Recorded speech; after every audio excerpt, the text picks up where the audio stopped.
खबरदार, संभल जाएं। ये नया बजट हमारी जेबों पर डाका डालने वाला है। जी हाँ दोस्तों, कौमी असेंबली ने अगले साल का बजट मंजूर कर लिया है। अब तो हर चीज महंगी हो जाएगी। इस बजट से 1.7 खरब रुपए के नए टैक्सेस आयद किए जाएंगे। सोचिए, सिर्फ एक जमा के रोज ही 62 अरब रुपए के नए टैक्स लगाए गए हैं।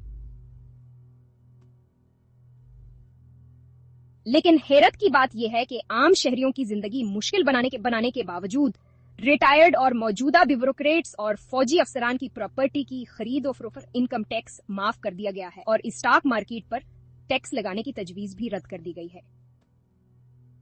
अब हमारे आम और मुतवसत तबके पर 1.5% मजीद टैक्स का बोझ डाल दिया गया है।